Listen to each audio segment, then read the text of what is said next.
open up the debate on the motion that stands in their name. Hear, hear. Perfect. Sec. Right. Starting speech in 3, 2, 1. Panel, what you have a choice in front of you today is a choice between a 4-hour drive. It is the 4-hour drive between the slums of Mumbai and the privately planned and owned city of Lavasa, with towering skyscrapers, clean running water, and planned infrastructure and development that has not led to slumification, rather has led to a sustainable city that will gain revenue for the Indian government going into the future through their ability to tax it.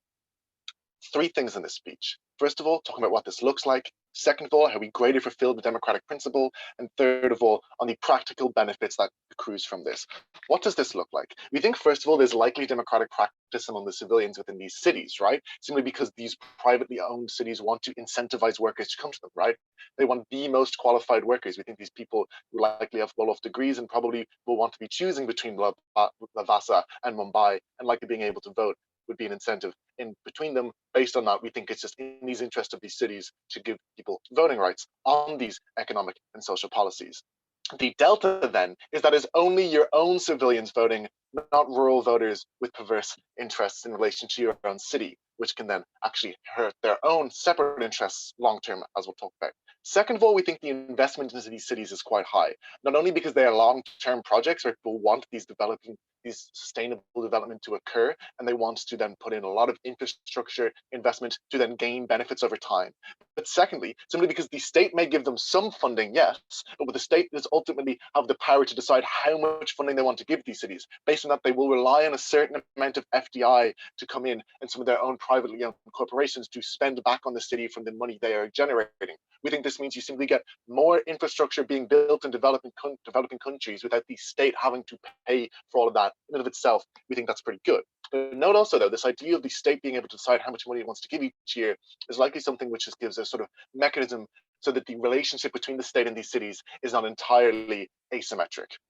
Third of all, though, we think this looks like decreased immigration and probably on like a points-based system, simply because long-term slumification actually ruins cities and is pretty bad PR for private cities. We think in status quo, immigration to megacities is entirely out of control. Insofar as that is true, we think it means you have people coming first and then infrastructure trying to be built over slums, moving people out, causing huge amount of chaos and taking far longer than it otherwise would have, and it's practically near impossible and results in poor infrastructure anyway. We get to reverse this process by controlling immigration, building infrastructure first. We also think this will lead to like a reinvigoration of rural areas, as we will discuss. Why then do we greatly fulfill the democratic principle with this framing in mind?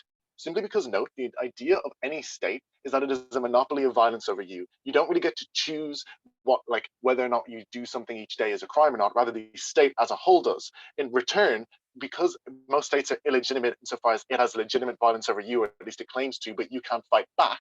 Insofar as that is true, pretty much every state is illegitimate. The least illegitimate states, though, are the ones that give you more of your agency that is robbed from you back to you, or maybe or give you more preferences back to you that you want to be fulfilled. Why do we think these private cities, if they have their own separate voting to the federal voting, have simply more preferences fulfilled to them? Simply because your one interests are more likely to be aligned with the people around you because they also live in the same city as you. They don't live somewhere else. They're also probably like quite highly educated within the city as well. They probably have like entirely like similar interests to you because they're like similar characters, someone who moved into this city deliberately. Notice the fact that most people moving into these cities and they're not necessarily born into them actually makes it more legitimate than the other state. But separate to that, we just simply think the agency return is not diluted, because imagine an instance where 60% in a megacity, 60% of people in a megacity support like a certain policy proposal on like maybe like a theft bill, but the rural voters don't approve of it. And because of that, the rural voters actually determine what happens in these cities, despite the fact they're not the ones that live there. As far as that is true, your agency is not diluted on our side of the house. But moreover, even if your like agency is diluted, your preferences are more likely to be fulfilled just because the people around you are likely to have similar preferences to you. Therefore, the state is more legitimate on our side of the house. I'll take a POI from CO quickly before I move on to the practical. So if you believe that people should be able to express their individual preferences, do you think we should separate the state into individual families, because individual families have different preferences that compete with one another? Because eventually it needs to be able to have a functioning state. Insofar as that is true, we think cities are a pretty decent level, especially when you have people investing so much into these cities and they can run the democratic operations of that. We think it's just pretty reasonable to have some decentralization, but not down to family decentralization, especially because, hey, if it was possible for each family's preferences in the world to be fulfilled, that just sort of sounds like a good thing, but it's not possible. So we think this is a reasonable ground to go on. What then are the practical implications of this? First of all, on economic policy, we simply think there's probably less protectionism in here, right? Not only because there's a huge amount of FDI. Actually, I'll take an OO just because I want this debate to be the clarification. I want it to be clear. So just to clarify, are you giving people in the megacity the right to vote on matters in the national government, or are you also taking that away as a reciprocal thing? I think it's probably quite fair that they get votes on something such as taxation, seeing as how they're subjected to that. But this is essentially more like you have a decentralization of certain aspects of policy, which they then vote on as well. We think that's just likely insofar as the government wants to work in tow with these megacities as well, and don't want to antagonize them. We think that's just likely. Right, on economic policy, because note the amount of FDI and the fact that this is like a significant amount of sort of foreign influence in this place probably means there's less protectionism on this economic policy. We think this is good simply because it allows more FDI to come in and you get more infrastructure and more jobs created. But moreover, you simply just maximize the tax revenue that you're getting out of these places for overall development and overall government spending. Note though, secondly, on immigration, we think we A, prevent zonification, I've already discussed, but also B, we simply like reinvigorate rural communities. At the point at which you stem the tide of rural to urban migration to actually controlling it finally in certain megacities, we think that means you get long-term, more sustainable development, because the young people who would who sort of have the innovation to go off and migrate, stay in their own local communities and are able to contribute to the economy there so they don't die and are left dead. But also C, we think there's a reinvigorating of secondary cities, i.e. cities that aren't Mumbai or Lavasa, but are nearby, maybe 2 hours drive to the east somewhere, and that aren't too like large, but do have a certain amount of infrastructure, and it could actually account for some of the slumification that occurs in megacities. But because there's this huge fixation on megacities without any stem on immigration, these cities aren't invigorated. We create that by creating a stem on immigration. Note the third impact though, just on crime, because crime is a huge reason for why businesses don't invest anywhere, right? If you can't be sure of like your like very building that you own won't take damages, you're less likely to invest. The point at which the public police force is severely underfunded and you can privately fund one that is owned by the city and answers to the city as a whole. You get ease of doing business, so more investment, but also safer cities propose. Great. I thank that speaker for that fine speech. And now to open up the bench, I now call upon the leader of the opposition. Hear. Hi. My internet's a bit unstable. I would appreciate it if other people close their cameras, just because, I mean, it sucks not to see your faces, but it would suck more to become a robot mid-speech, as much as cool as that would be. I'll take a PO. Well, hopefully one, maybe two. I can't see my notes with the glasses on, sorry. I'll put it on one more time for the recording. Okay, great. So I'll start my speech in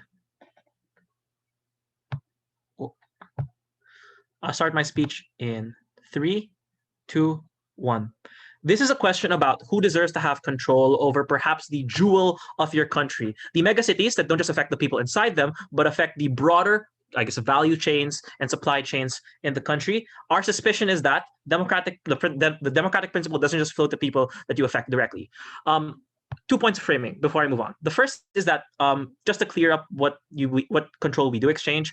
So this is not a debate about total control versus no control. Our side still offers them control that normal cities have, such as zoning laws, rent controls, the fire department, granting permits, and so on. This is about granting them extended control, such as the ability to determine things like the healthcare system, immigration, and foreign investment.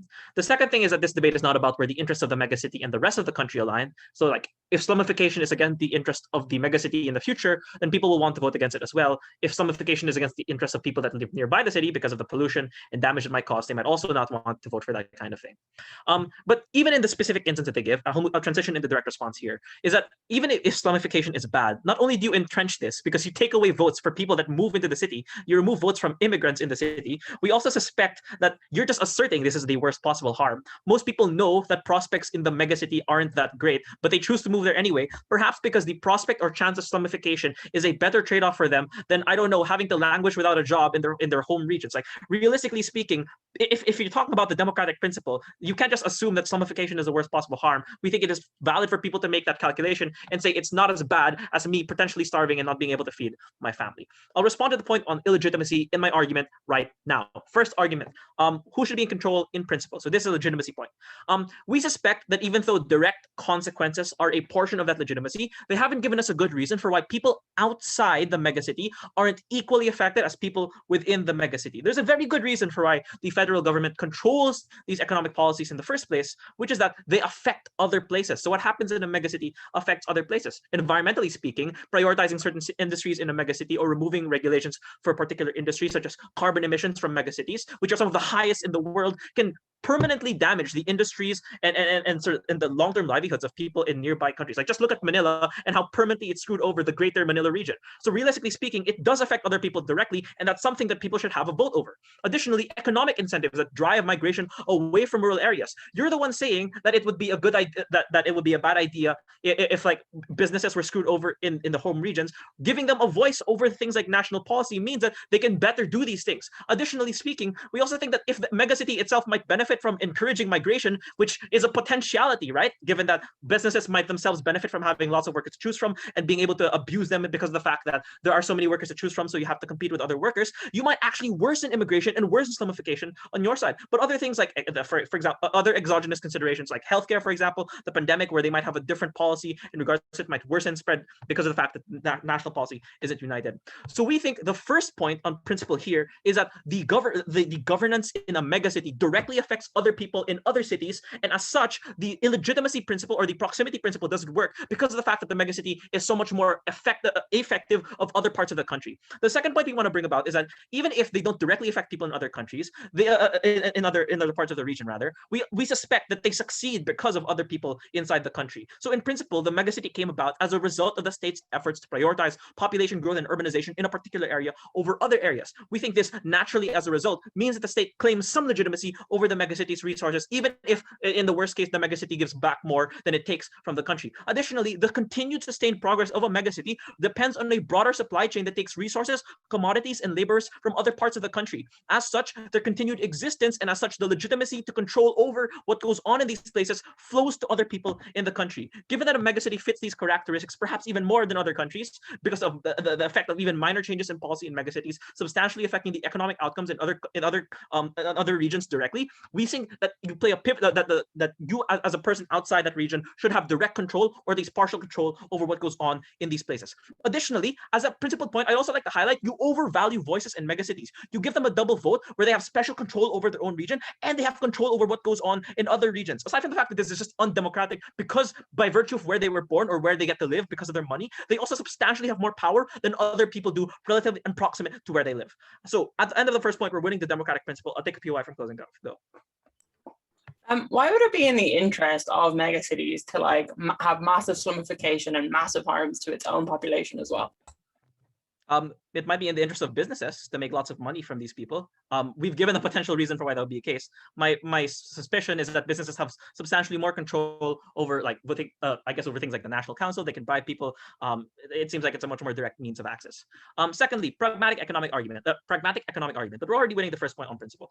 So secondly, we think having a unified and national economic policy by unifying the policy of a megacity with the rest of the country is really good and has substantial benefits to people all around the country. But by the way, I just like to highlight that people outside the megacity are substantially more vulnerable. For one, the reasons that opening government gives, but two, for the reasons that they just simply have a lesser quality of life, for the reason that they benefit less from the urbanization, from the benefits and the broader tax base that megacities have. So as a result, it would be good to prioritize these people in other places. There's a multiplier effect because, as you can see, a government plan on a larger scale can see the big picture. Like, industries can be arranged and redistributed for maximum benefit and for maximum value in a value chain. So for example, the Pearl River Delta with cities like Guangzhou and stuff and Hong Kong being arranged in the maximum way such that for example, resources and labor and supply can go from one city to another. We think there's also a point of certainty here, which is that even if it is the case that it doesn't have a multiplier effect, but there's also the effect of reducing the amount of unpredictable behavior in a broader economic plan. That is to say, the unpredictable behavior of a megacity being out of sync with a broader city is bad because it makes the government take longer to plan, but it's also harder for investors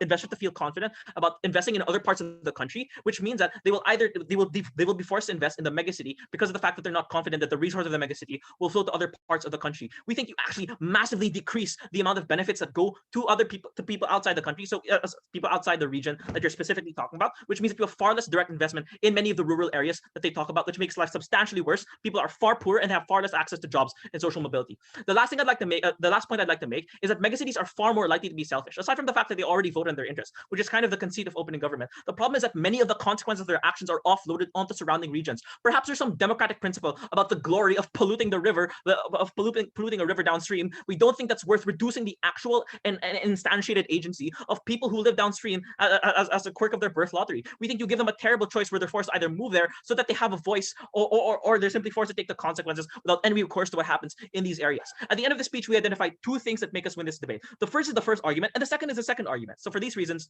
negate. Great. I thank that speaker for that fine speech. Now call upon the Deputy Prime Minister to continue the case for side government. Hear, hear. Fabulous. Am I audible? Yep, very clearly. Unbelievable. Okay, so starting my speech in 3, 2, 1. This is going to be an extraordinarily boring speech, but hopefully it will win the debate. Two very, very boring things on the principle and the practical on this debate. Starting off with the principle legitimacy.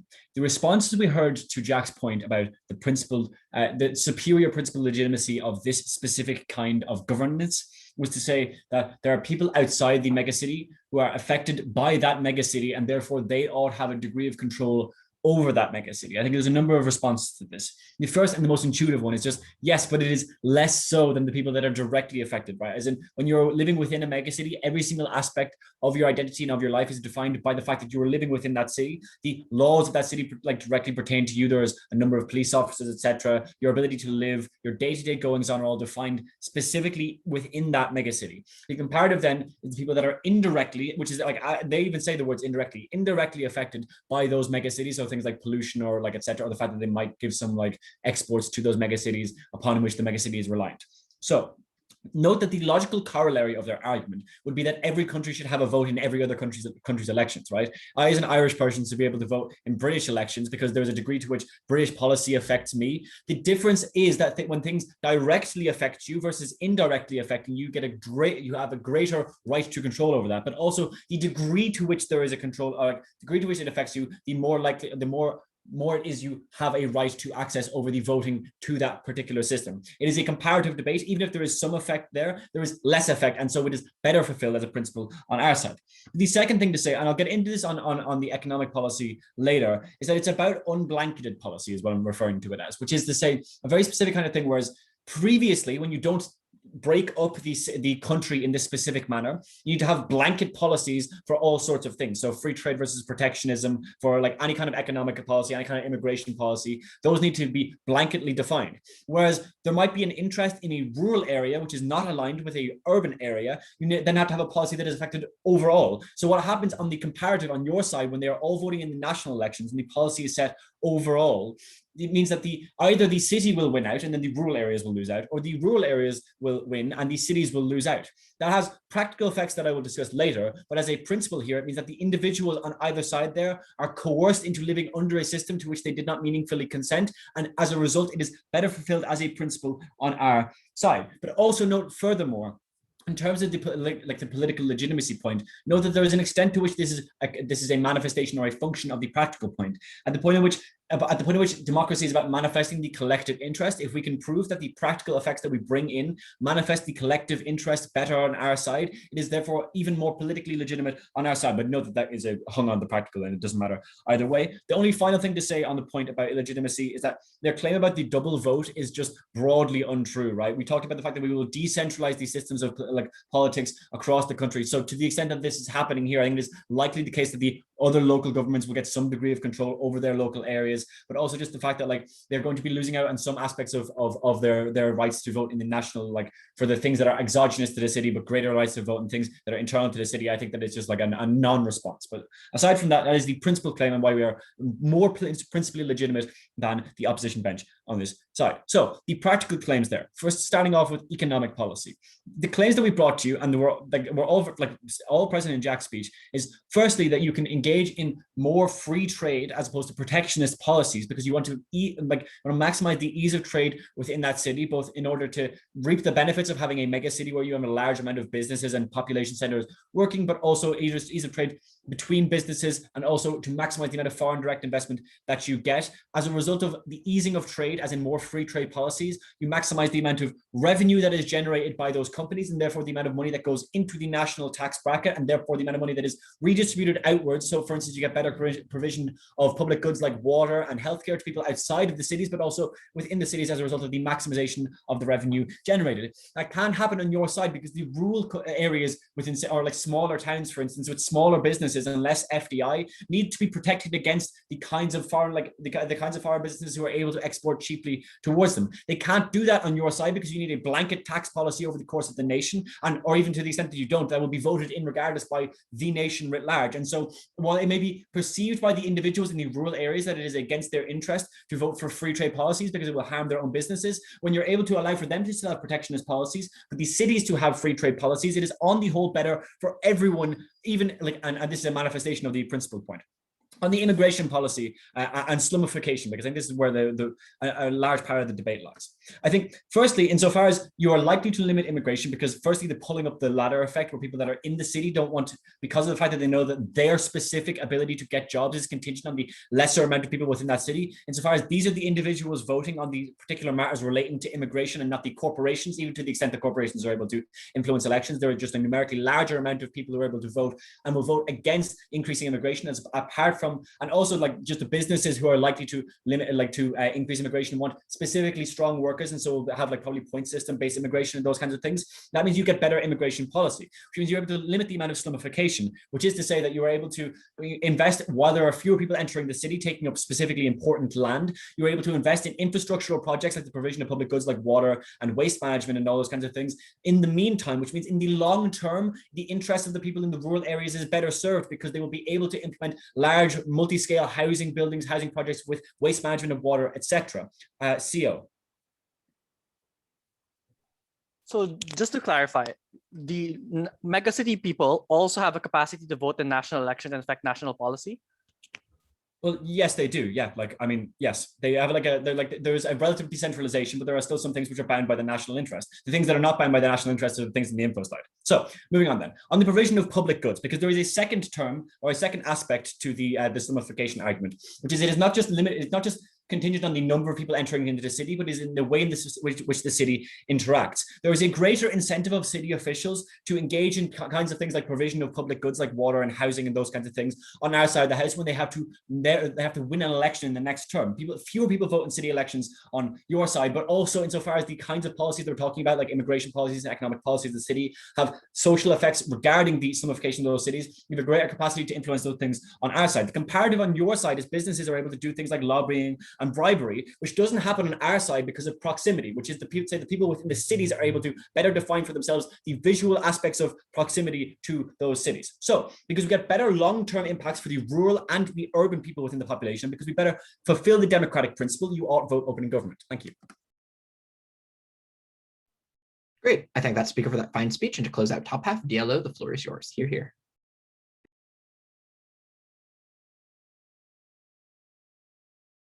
Hello, my name is Luigi. My preferred gender pronouns are he, him, they. If you have any POIs, you can raise it in the chat. I'm going to watch the chat for all of your POIs. Okay.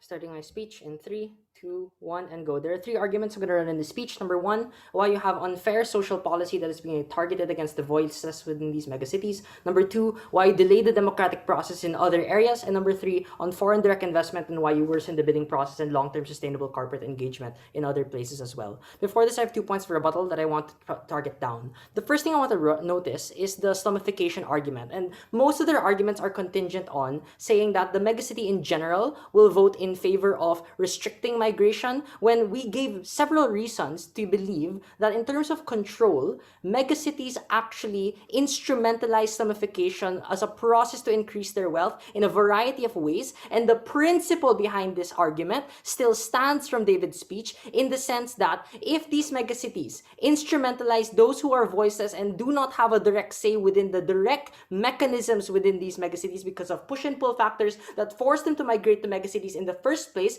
then we have proven that the threshold for democratic representation and national interest is still met, especially in terms of economic and social policy. 3 things. Number 1, the existence of the informal market in megacities is contingent on overpopulation within these places and over migration towards these places. The low unskilled labor that props up and makes it easier for larger corporations to maximize the lower wages of many of these individuals in the MSME industry, or for example in the value chain or the supply chains that also contribute to the easy margins of many of these corporations in manufacturing or commodity industries within megacities, is also contingent on this. Number 2, higher populations in smaller places also increases property value. That's why gated communities exist, such that you're able as much as possible to profit out of the expense or the exclusion of many of these smaller communities that thrive out of inequality. But number 3, it also profits out of the idea that many corporations instrumentalize this through slum tourism, and particularly this is evident in many megacities across the world, which profit off of poverty as well. For these reasons, even if you don't believe the argument that in general you are more productive if there are less poor people and less unskilled individuals in a megacity, which we've proven to not be the case as to how a megacity profits itself, we have demonstrated that in principle they deserve a national right to be able to determine what happens in these megacities, and that's why the autonomous control should not only be exclusive to local government units and the people that are born in megacities as well. The thing I think I want to rebut now is the comparative, right? This debate again is not about free trade versus protectionism, because obviously this debate is not just about saying that in general people within Manila City or Quezon City is always going to vote in favor of free trade, because many local businesses in megacities would probably opt for protectionism in many reasons as well. So what this debate is about control and the mechanisms to build in checks and balances towards these individuals. So again, we go back to David's threshold. Governments are better equipped to be able to handle these decisions for 2 reasons. Number 1,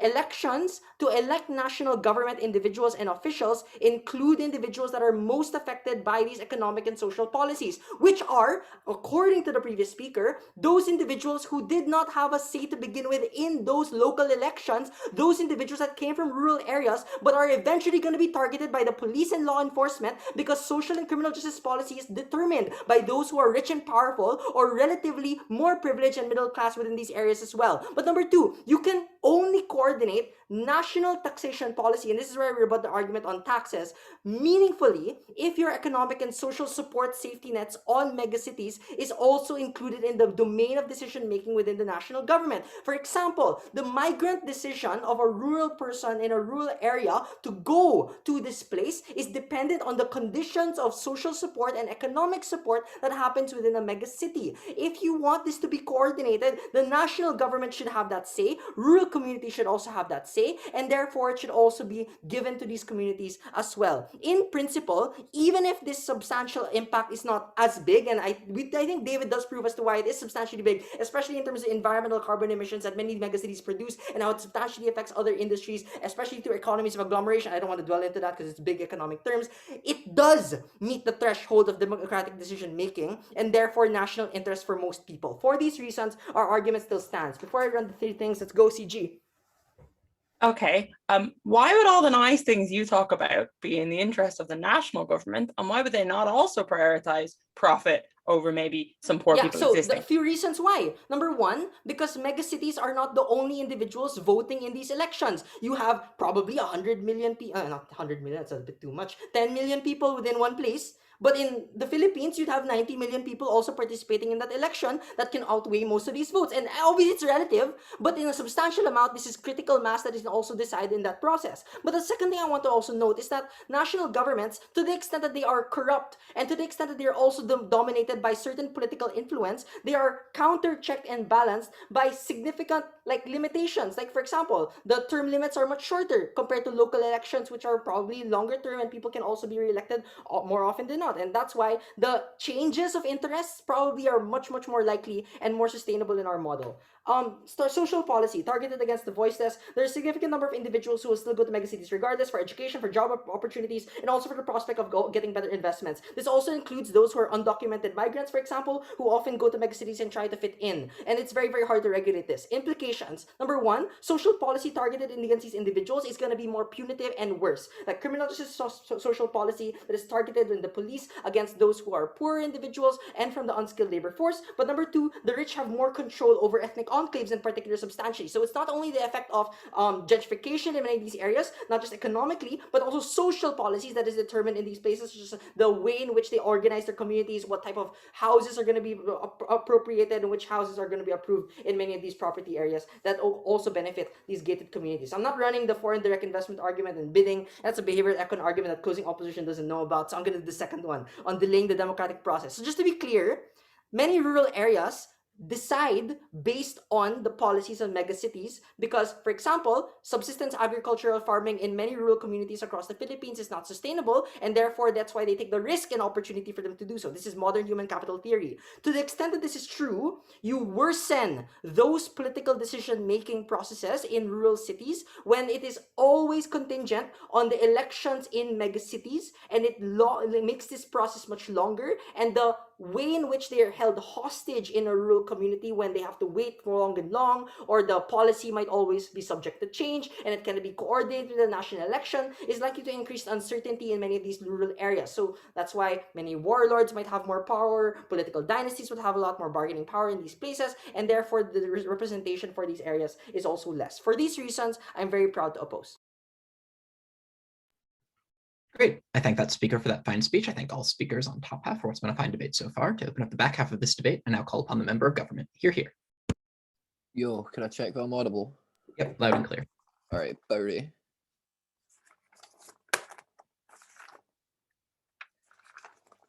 Yeah, this'll do. Speech starting in 3, 2, 1. So my girlfriend's dad is really into coal and owns a bunch of mines in Indonesia and lives in rural Indonesia and is quite an important person in shaping the national agenda. The problem with this is that he does not give a fuck about what happens in megacities because the thing which is the contributing factor to GDP growth in these developing countries is tied to the primary industries that exist specifically within rural areas. So while opening opposition are correct insofar as this debate is about when the divergent interests of megacities and the national agenda disalign, they have it the wrong way round. Where this debate has the most delta is when rural areas dominate the national agenda and contribute to megacities not being able to access the development that they would otherwise be able to, because opening opposition concede this when they say that the rural areas have a substantial degree of mass. Two other reasons. One, there is huge degrees of fear of military instability in developing countries, which specifically mean that you have huge degrees of incentive to cater to the rural areas. And secondarily, your GDP growth is contingent on primary industries like agriculture and mining, which has these industries located within these areas. In the developed world, there are already incentives to cater to megacities because these are the places that shape the GDP growth. They're not in this debate. This debate is about Lagos, this debate is about Manila, this debate is about Jakarta, all of these places that would be able to have booming tertiary industries if it wasn't for the fact that the national agenda has to keep propping up primary industries like agriculture and mining. This is the problem that closing government are trying to fix. This is the framing that opening opposition concede, and subsequently they're out of this debate. I'm going to do 3 things in this speech. 1, I'm going to explain why they make good decisions. 2, I'm going to explain why this makes megacities good. 3, why this makes everywhere else good, presumably preemptions of the COPOIs. I want to make 2 extraneous notes. Firstly, on this principle clash, and it's unusual for me to say this from CG, but I do not give a fuck about legitimacy if it's it's like consequentially stupid. But also note that I don't think opening government, one, prove why this is a unique way in which you are able to manifest this principle, and two, I don't think opening opposition ever prove why you being affected by the acts of a megacity isn't something that is adequately redressed by you accessing the taxation of a profit that is acquired within these megacities. Therefore, the top half principle is a wash and you cannot adjudicate this. Last response to the social policy stuff that we get from opening opposition. Two things on this. One, I think Lucy's POI is correct insofar as I am not necessarily clear why these different decisions are going to result in the calculus that opening opposition talk about. But even then, I think opening opposition's entire case is reliant on these megacities making bad decisions. First part of my extension is going to take out this opening opposition contingency and explain why they make comparatively better decisions. And I think there is several reasons for this. And to engage in this, I want to paint a picture of what the decision-making process looks like on either side. Because now when your GDP growth as Malaysia is tied to your fucking palm oil plantations, it is these people who are shaping the national agenda, because these are the ones who have their primary interests within these sectors, and subsequently your sectors are going to be constructed in response to this, meaning that megacities also have to adhere to these regulations. The comparative is now that when somewhere like Jakarta is able to now have regulations regarding its ability to have things like financial deregulation or things like the intensification of education. This is specifically the point at which you are now able to make better decisions, because your interests with regards to these sectors are more likely going to be things that are able to engage in growth in terms of the things that are important. And crucially, it is more likely to be things that are less likely to fuck over the workers that opening opposition care more about, specifically because these are the individuals who, one, are often an accumulation of people who have high degrees of education, diversity in terms of the fact that often these are conglomerates of people, melting pots where they have high skilled people who have like high degrees of education, all conglomerating in the one place, meaning that I think these individuals both have, one, the incentive, and two, the capacity to make better decisions. What do these decisions look like at the point at which they can address these proximate needs? I think this looks like Jakarta now realizing that it is able to engage in processes like financial deregulation to create a tech industry and create tertiary industries, rather than getting fucked over by the policy that is being put in place currently to try and protect industries like mining. Why is this so important? Because recognize that this is going to outframe the entire rest of this debate, because countries are always going to be stuck in a trap of poverty if they're just trying to cater to primary industries. Why is this true? Because there is always a ceiling on how much capital you are able to gain when you are just mining silicon to export for other people to use to create phones. You are never going to be able to make a product that is going to acquire enough capital for you to be able to pull the country out of poverty when all you are doing is selling the raw resources. Subsequently, when these industries are able to construct processes like education and deregulation in order to not be subject to the things that exist to keep the mining industry afloat, this is specifically the tipping point by which countries are able to engage in the economic growth required for them to no longer be in poverty. This both, one, affects the megacity, but two, also trickles down to the rest of the country insofar as we are able to access the taxation and other benefits under the third substantive, which I will do after I take a roll. Saying we haven't proven the principles a bit glib, you are directly harmed by these policies, which is why you should have some direct recourse to it, whereas you don't solve your problem. Why can't your girlfriend's dad simply move to the megacity to maintain power? No, but like the problem with that is that the regulations are specifically done on a large basis to protect the mining industry, and now people who have tech industries or banks in the megacity aren't able to develop it adequately, when on the other hand, it could be a powerful tertiary industry that literally pulls them out of poverty, because you are able to generate a middle class by hiring people within these tertiary industries. When you keep constructing your agenda just to appease the miners in rural areas, you are never going to be able to access development, and subsequently you are trapped in a cycle of poverty. But why are you also likely going to help other places when you are voting on the national agenda? I think the problem is, now that you get control over your own interests as a megacity, I think you are more likely to recognize that people out with your city are still your countrymen, but now you are more likely to vote empathetically for them because it is no longer directly trading off your own interests, meaning that I think you are likely going to vote for policy that is beneficial for them when you no longer feel feel like doing so is something that is going to trade off your interest in the status quo. This means that one, through the trickle down of taxation and through the change in incentives of voting, rural areas also get better, but the biggest impact just simply on population is the ability to create tertiary industries to allow these countries to move out of poverty within these megacities. Never been prouder to propose. I thank that speaker for that speech and now call upon the closing opposition member speaker to open up closing opposition's case. Hear, hear.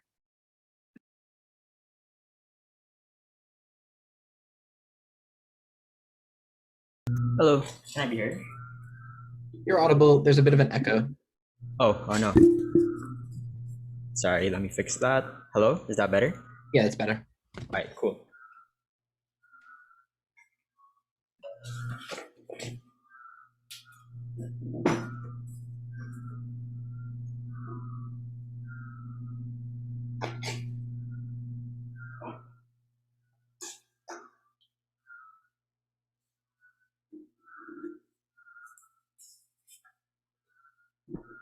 Right. I'll start my speech in 3, 2, 1. So I agree with closing government. I think the lines drawn in principle on opening half are incredibly weird, insofar as there are many ways in which you can justify a vote, i.e., are you affected by it? Are you a person who is indirectly affected by it, etc.? And it's incredibly difficult to draw these lines. In response, I'm going to explain why, number one, we're going to create significant social inequality between megacities and rural areas, and why that's incredibly dangerous, directly clashing with MG's point that it's going to create greater social cohesion. But secondly, I'll explain economically why regional development is able to occur. I think OO just says because you're affected by these policies, you ought to be able to vote within them, but not necessarily why the disjunct in policy is necessarily harmful for greater regional development within these areas. So number one, why is it to create significant inequality? I want to first note that OG is incorrect insofar as they say that these megacities are often up to the whims of rural areas and therefore they can't decide on much. Many reasons that's untrue. Number one, even if there are more people in rural areas, often the incredibly large economic importance of megacities means that things like voter registration, the familiarity with things like government systems, and two, just the fact that there's an incredibly large base of people. Because I think the OG argument assumes that majorities in rural areas and therefore they'll serve as a significant countercheck is simply untrue, precisely because you kind of assume that everyone in these rural areas will vote the same way. Even, I'd say number one, most of the time they don't. But secondly, the large security you get when you're able to ensure that a significant group is likely to vote within the interest of their own city is more than enough often to swing elections one way or another. But thirdly, because of the wealth that they possess, they often have direct contacts either through direct corruption, with which politicians they ought prefer, or secondly, things like lobbying and donation in more better states that are more likely to ensure that they can better these kinds of policies. Why is this harmful then? I would say the hope for trying to ensure you're going to get increased economic development within other areas in the country are precisely because within your need to be able to function as a national government, because you also need to be able to ensure you work with them, you don't want to lose swing states, etc., you need to be able to cooperate within this area. I would argue once you have autonomy that provides a security that you do not need to be able to get the vote of these other individuals, and therefore it's much easier to be able to ignore them. In fact, I'd argue it's precisely autonomy within the Catalan region where Barcelona is in Spain that is precisely the reason that they can say everyone else in Spain is a leech. They are leeching off of our wealth as a city. They are not productive members of our society, and therefore we should not be able to listen to them. But many other reasons this creates large social discohesion. Secondly, the dissonance in social policy also means that things like education, the way you teach history, the way culture is imbibed, is likely to be able to favor or be up to the whims of the megacity, as opposed to that is likely to be counterchecked by national governments as well. But thirdly, the disjunct in policy, when you have disagreements in trade, when you have disagreements with respect to regulation, and the inability for you to want to trade and agree on specific deals, also means you create a specific disjunct in tension within this area. What do I mean, therefore, are the conclusions to this? Number one, insofar as they're able to control a large scale of national policy, I'd argue this ability to ensure that they do not need to cooperate with them anymore means that the likely level of things like social discrimination against them, or things like wanting to be able to ensure you can take away a budget from this area because they're incredibly unproductive, is likely to occur. But secondly, I'd also just argue the social ramifications of this. If you're unable to believe any of the economic benefits provided by any other team, things like large-scale discrimination within these areas, things like the process of Islamification not truly being an economic process, but when often based on historical lack of social and political barriers of specific ethnicities and groups of people as a result. I'd argue, therefore, these are quite important harms that I think are more likely to occur on job than on off. I'll take OG.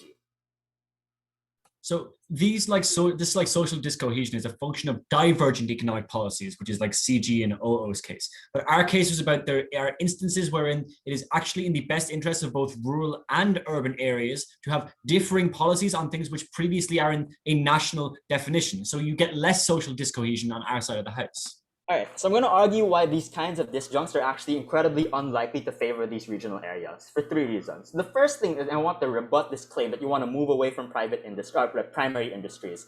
I agree, but I think the problem is that you can't just move away from a primary industry as a rural area. Oftentimes, what you need are things like the increase in education to ensure people are more skilled, things like manufacturing jobs first that are likely to come in and therefore be able to ensure a higher level of income and therefore moving on to these industries overall. The problem, I would argue, actually, is if there's a disjunct in economic policy, a lot of businesses who might have wanted to invest in rural areas for cheaper labor, for other reasons, or like the fact that they're the first mover in the market, the fact that they have a captive market within the area, are unlikely to do so in the instance that there's significant differences in regulation with respect to things like worker protection, with respect to things like what kinds of goods and products and services, because you might have more lax restrictions on megacities. I would argue this disjunct is precisely the reason you're less likely to want to go to the megacity than branch out to rural areas, because you fear the change in regulation versus the more certainty you have within the autonomy of a megacity as a result. But secondly, with respect to interregion trade, I'd argue megacities have a significant amount of control asserted at OO, but proven in the first minute of my speech. I would argue, therefore, is incredibly dangerous because the fact that they can control their own policies, but also have a significant hand in larger scale national policies, means therefore that things like when you're trying to trade between different regions within a country are likely to be favorable for megacities because they can do things like ensure protectionist policies within their own area, but also say that free trade within the rural area is better, and therefore they can protect their own industries but outcompete and price dump a lot of the products and a lot of the businesses that exist within rural areas as a result. So therefore this disjunct is incredibly favorable towards megacities and therefore kills the capacity of a lot of rural areas to start up their own secondary industries, as Jason says, and therefore have to move back onto primary industries which have historically been so profitable because they're unable to access other forms of development as a result. This is likely to still occur on Gov. They won't just move to a megacity because there are differences in regional capacity still. Lastly, it's a race to the bottom, i.e. without a larger national policy and regulation.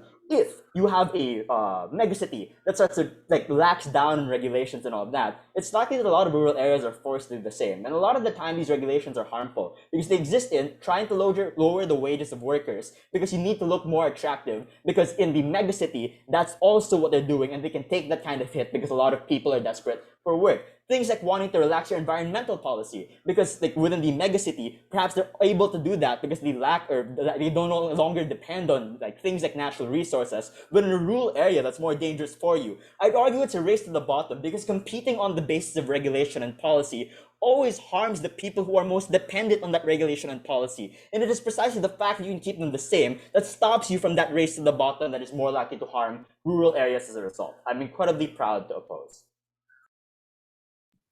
I thank that speaker for that fine speech and now call upon the closing government whip to close out the debate for said government. Hear, hear. Am I audible? Yep, clearly.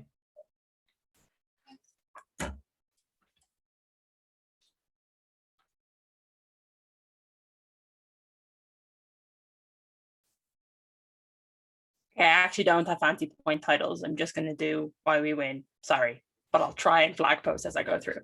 Okay, just to deal with something that came up with the last speaker, right? Their major claim there is that ultimately this prevents the forms of development that they have tried to steal from Jason's extension from happening within regional areas because now they can't become tertiary and can't develop non-coal industries, etc. A couple of things on this. First of all, I think there needed to be an explanation as to why that need is, why that expectation is likely on their side of the debate as well, right? Where the comparative actually lies for them? Why is the national government inherently on their side of the debate interested in developing these regional areas and developing past the sectors that are currently the flagship sectors of their economy, right? Jason explains to you quite well that is the problem status quo is that national industries that are regional, e.g. the coal industry, e.g. farming industries, e.g. like, I'm not going to keep listing industries, but industries that perk up an economy and make policy and have major policymakers defend and maintain their own profits because they have a larger group of people and a larger group of impact. It means that they don't want their policies to be changing or their industry to go away. The problem is on their side or on opposition side of the debate, those people still exist. Those people still have a lot of control, and there is no understanding from my notes anyway. The closing opposition ever gave us an understanding of why their benefit is comparatively likely on their side. Transversely, though, I would say that the difference is Jason explains to you why on our side of the debate we create a greater likelihood of a middle class being created in these megacities. What does that actually mean? That means they are paying a greater amount of tax into the national budget, right? Because as a middle class person, you are more likely to be paying higher rates of tax. What does that mean? It means the national budget is not just, as opening government says, bigger because there is tax, but specifically the money that goes in from these now middle class populations in megacities has a greater impact in regional areas. Why? Because as OO did this analysis for me, and I think OO takes a lot of CO out, but I'll go through that in a minute. OO did this analysis for me. Land is cheaper regionally.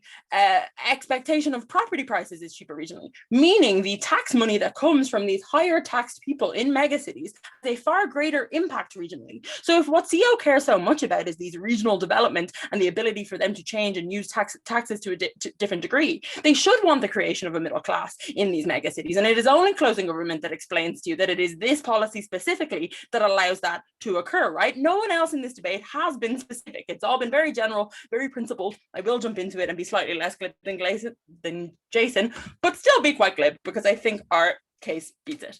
Okay, let's talk about checks and balances. I think opening opposition do a really good job of not being comparative. And what I mean there is, at the point where they say, look, there is critical mass, i.e. people outside of the megacity outnumber people within the megacity, they can see two things. They can see that there is a larger group of people and a larger group of influence, that this people living in regional areas than in the megacity region. Now, this is bad for closing opposition because it takes out the majority of their case, but let's deal with opening opposition. It concedes that there is a lot of control in these areas. Now, the problem there is they say that means these people have, given their numbers, have a right and the ability, because like OO are slightly stronger than opening government in this insofar as they actually explain that the right leads to the impacts that they want, right? So they explain that you are able to achieve critical mass in voting, and therefore these people are able to reflect themselves democratically and stop the evil megacities from doing bad things. The problem is they don't ever engage with the inverse, and that's why Jason's extension beats them here. The people in the megacity status quo are beholden to regional laws that do not affect them. This is well explained by Jason in terms of the coal example, but let's just talk about policing, right? If policing in Indonesia is defined by a homogenous group of people who have homogenous needs and homogenous, in very many cases, appearances, identities, backgrounds, things like that. The problem is megacities, as Jason has explained to you, are a lot more diverse in makeup, right? They increases amount of immigrants throughout generations has meant that there is a lot more diversity in terms of the amount of people that live there from different backgrounds, but equally greater access to education and universities through cities has meant there is somewhat of a more liberal thinking in those regions. I think at the point where you don't have control over your own policing policies, social policies, health policies, you're beholden to something that doesn't reflect the makeup of your population. I think the fact that these populations are then a little bit more diverse, or sorry, a lot more diverse, means that they are less likely to do these negative, pernicious things that opening opposition, I will take opening opposition in a bit, but just, you know, I will take you. They are less likely to do these evil, pernicious things on a national level that opening opposition wants to claim, because they are a more diverse group of people. And equally, now that they have their own policies protected and their own regions protected, there is no need for them to engage in in kind of price gauging and gouging with the rest of the greater nation. Go.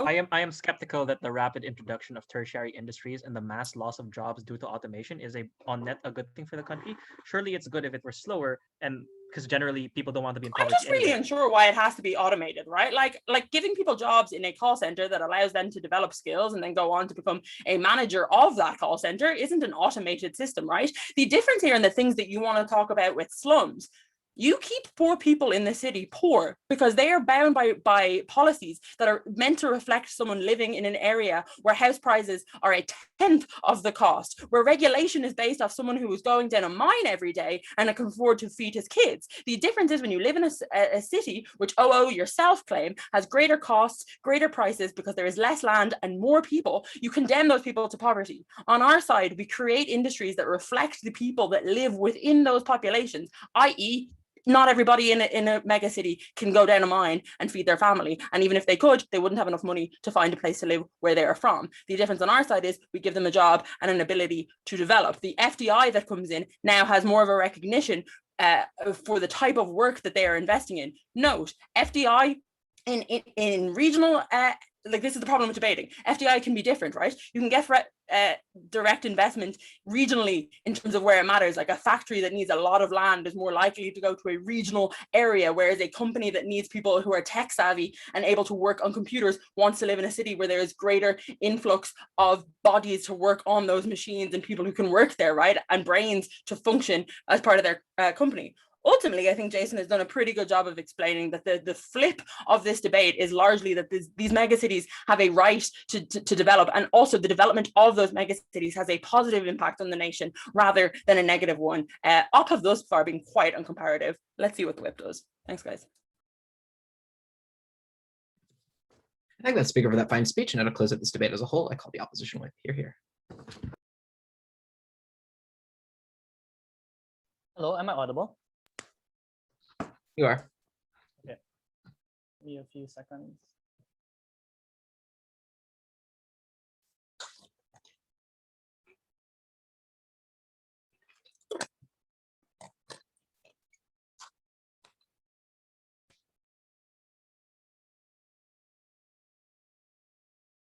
Miko provides you two things in this debate. Given that there's a plethora of different quote-unquote economic arguments from either side, this debate is really about which particular impact is significantly the most important thing in the round. The first thing Miko provides is that you create a culture or society that is not cohesive, in fact, incredibly more divided and unequal, and that leads to things like conflict, that leads to things like unrest, that leads to things like people in Barcelona, for example, asking for things like secession, and that is an existential threat to the state that is significantly more important. But secondly, that even if government bench wins a debate on the megacity development, while rural development is harmed, and therefore we take the debate as in the most important issues of the round. Firstly, on discohesion and inequality. The first thing we point out is that if you assume the model coming from Gov to be correct, which is megacities are currently constrained in how they develop, then they're able to now maximize the leverage and autonomy they have to constantly develop all their industries and therefore become incredibly rich. That proves our entire claim about inequality insofar as these megacities are likely to become the richer among all the other industries, because closing government themselves said that the primary industries are not as sustainable and make as much money, so presumably megacities are able to maximize the amount of urgent money they're able to get. Before I move on, OG. So if your case is true and policy disagreements lead to social tension, on your side, when like cities, for example, want one policy, e.g. free trade, and the rural areas want another, e.g. protectionism, that leads to tension, and that tension persists on your side. And our side, to get the best of both worlds and the like objective best metrics for themselves. Okay, so this first assumes that you're able to have the autonomy principle of a federal state, which is not the motion, by the way. Right? The motion is just to give special kind of autonomy to megacities. It does not necessarily imply that rural cities will also have their own autonomy. What Miko provided was structural reasons why majority of the time, particularly in developing countries, the megacities have the greatest amount of political power. So it's not only that they can influence and they create their own state policy, but then they can also influence rural policies as well. So the harm of interference, which might cause disunity, exists on either side, but creates a greater asymmetry. But secondly, all the other harms of inequality exist is on our side, and so it's far more likely to create disunity. That's why the harm of economic inequality is the case. The only response coming from closing government was to suggest, but we still have taxation, so it's fine. The response to this is that the first assumes that the taxation distribution will likely work and become fair. A lot of the money through taxation in developing countries are corrupted, not actually redistributed to the people. So it's unclear whether or not that redistribution will work through the mechanism of taxation, as opposed to having fairer economic policies in how you treat your businesses. But secondly, if it does work, that is to say, you get the vast majority of money from megacities and you transfer it to rural areas, that further increases tensions between megacities and rural areas for the reason that they can claim that they don't contribute to your development because it's our own policies that led to this development, but they're taking or leeching off our money, and that's incredibly problematic. But thirdly, even if you get more taxation that is redistributive, that is not a sufficient condition to get investment in rural areas. And the reason as to why that's the case is because the largest market for rural areas are not the international market, because it takes a lot more infrastructure to build international ports, airports for you to be able to trade. It is the local megacities that you're planning on selling to. It's selling to people in Manila, for example, which is your largest consumer base. The problem is, if people like cities like megacities have the capacity to make things like protectionist trade policies, I know they can't put tariffs, but they can do everything else, like quotas, they can put technical barriers to trade, for example, then presumably they're not able to access the market necessary for them to be able to expand the rural development, and therefore the redistributive taxation is insufficient. All of this shows is that you're likely to have massive income and economic inequality between two different regions. But secondly, let's say you don't buy that. We explain that it's the possibility of economic retaliation, that is to say, a potential trade war between different regions, assuming you believe the model of gov where both of them have equal autonomy, that creates more and more animosity and conflict between people. But lastly, it's also not just the economic policy, because half of the debate is about social policy, right? All the differences in the social policy. So for example, legalizing gay marriage maybe in a megacity, or doing things like abortion may be frowned upon by rural areas and make them seem like they're sinners, etc. But secondly, the fact that you destroy the unifying forces of things like education, things like the media in different particular areas, means that you further reinforce differences between different groups. And a lot of times in megacities, that's divided along ethnic lines, right? Like different regions that were developed before by colonialism became the larger areas. So for example, in the Philippines, it's the ethno-linguistic group of the Tagalogs that largely dominate the megacities, as opposed to all the other ethnic linguistic groups in all different areas. That means you massively increase the social discohesion and the social instability within the region. Why is this important? One, you avert, or you're more likely to increase the risk of people wanting to secede, things like civil or violence or conflict in places like South Sudan, for example, which is caused because of the massive inequality between different regions. But secondly, even if there's no physical conflict, the potential economic conflict of things like trade wars